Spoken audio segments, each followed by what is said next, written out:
y'all, let's just get real for a moment. I know getting clients can be very challenging. Like, you put in all this hard work. It kind of just seems like, you ever seen that meme where they're pushing the boulder up the hill and it seems like it's never ending and you're never going to make it to the top? That's literally how it can feel whenever you're starting a new business and you're just getting started, or you don't really have clients coming in on a consistent basis. It can just feel like there's nothing that you are doing that's actually working in order to bring you more income in your business. So today I'm going to talk about how you can really build your social proof and grow your business. Because even if we think about like Amazon, for instance, everybody uses Amazon. And when you're searching a new product on Amazon, the first thing that most people do, I know I do it for sure, is that I go to the reviews. So no matter what the product looks like, what the description says, any of that stuff, right? I always go to the reviews because I want to see what are real people saying about this product. And I don't even take the product photos for face value. When I see a product photo, I never go off that photo because, sometimes, especially, on Amazon, and now that they have that partnership and those programs where drop shippers can use Amazon as well, I just don't always trust the product photos. So what I like to do is go to the reviews, and they have a section down there where it's real reviews, real testimonials, and then images that customers are actually uploading. So not the company that's selling the product. People who are actually buying the product are getting it, reviewing it, and actually taking live photos so that you can see what it really looks like. Compared to the product photos. That is social proof, right?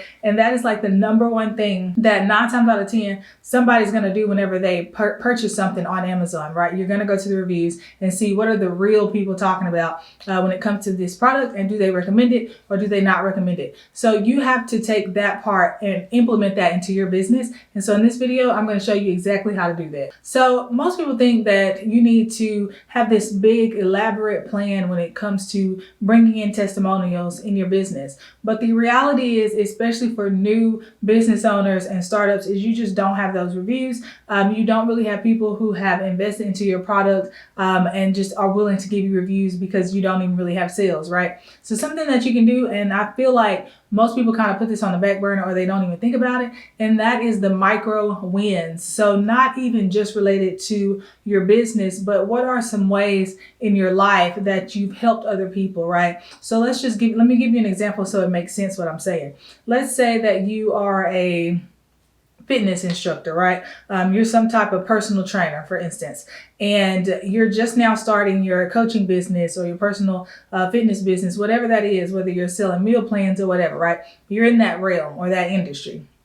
And let's just say, over the years, 9 times out of 10, what's led you to start this business, this coaching business, is that people around you come to you for advice, right? They're asking you, oh, what do you do? I'm assuming that you have some type of healthy lifestyle yourself, right? So people 9 times out of 10 are asking you, oh, what should I be eating if I want to lose weight? Or, what workout should I be doing if I want to grow this muscle or whatever, right? And then over the years, you have just kind of given them that advice just in regular conversations, right? That is technically a testimonial. That's something that you can use in your business, and just like ways to implement that is if you put it on your website. And people don't utilize storytelling as much as they should, especially new business owners, right? So you wouldn't just say, like, let me just give you an example. So like on Instagram, for instance, if you were to make some type of carousel, you could tell the story behind, oh, I had this one client, right? Client being somebody that you knew, a friend, a family member, whatever, who came to me about trying to lose this amount of weight or whatever. They wanted to have a better, healthy lifestyle. And this is the advice I gave them.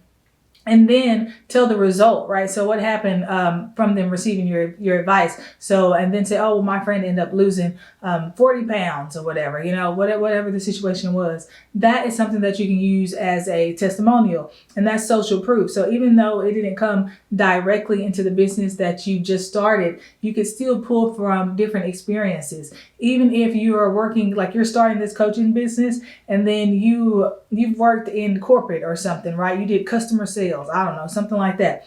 And you've been giving advice to people when they come and buy the product for whatever company you work for. You could still kind of recreate those storylines and kind of explain how you gave advice and then how it benefited that person at that time, because that is still showing that your knowledge is valuable, that you provide advice that leads to results, right? So you kind of have to kind of work with some of the experiences that you've already had previous to your business, and then just kind of implement that into how it is relevant to the business that you have, right? So it needs to make sense, obviously, but you can use other experiences and kind of redirect them to the business that you're doing now. Now, this is one that I don't hear talked about a lot, and that is borrowed credibility. So what does that mean?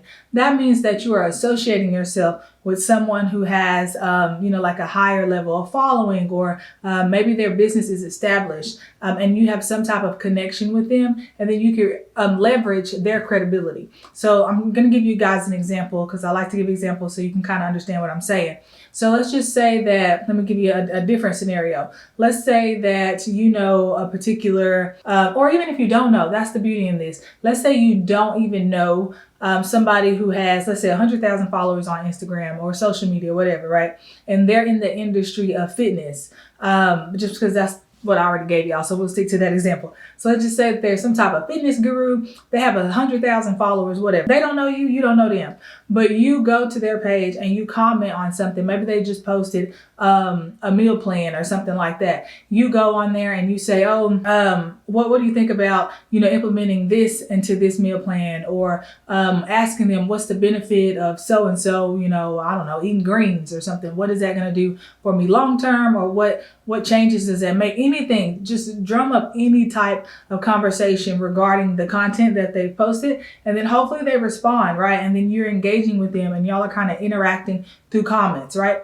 So that person being somebody who is a credible source in that industry, you could then take that and use that as a post on your website. You can use it as in your email marketing, on your social media. It doesn't matter. And how I would frame it is I'll say, me and so, whoever this fitness person is, we're having a conversation about, healthy eating, or eating healthy greens or something, and how that relates to whatever, right? And, we really both were kind of agreeing on the same level about whatever, right? You just make it like, you just basically tell the summary of you guys' conversation as if you guys have some type of dynamic, or not even a friendship, but just some type of relationship, to where now you are associating yourself with this fitness guru, right? So you can also use that as a way of social proof to level up in the industry that you're in, right? And so we like to call that borrowed credibility.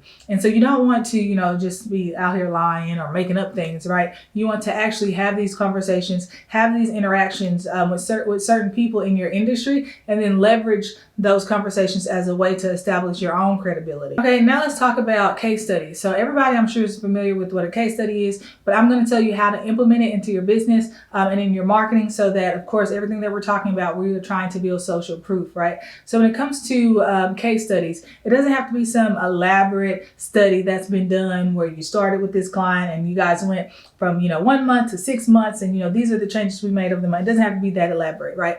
It can be as simple as making a post that says, I worked with so-and-so, or my client wanted to change these, point A, point B, point C, whatever it is, in their business or in their life, whatever industry you're in. And these are the changes we made. And then for making these changes, this is what occurred, or this is what happened for the client. That is still a case study. And so the best way to kind of present those, especially on social media, and if you guys are on Instagram, is going to be through carousels or reels. That's going to get you the most outreach. And then it's just what's converting the most in regards to building trust in your audience. Because these type of posts, guys, you're not really looking for sales. You're just looking to build awareness and credibility. So hopefully that makes sense. Now, I've talked about this next one a couple times on this channel, but it's offering value. That's the number one thing that you got to do when it comes to your business. No matter what type of business it is, you need to offer value. And so one of the ways that you can do this in order to receive social proof is to offer things of service, right? Offer things for free, offer big discounts, offer them value, so that they're not necessarily paying for your services, but in return, you're going to get a testimonial. You're going to get some type of social proof from this client that you can use on a reoccurring basis. I know a lot of people, especially when you're starting out in a new business, you're really thinking, okay, how can I make money the quickest? And just the reality, y'all, I just want to tell y'all this. that no matter what business you start, it is very rare that you're going to make money immediately out the gates, right?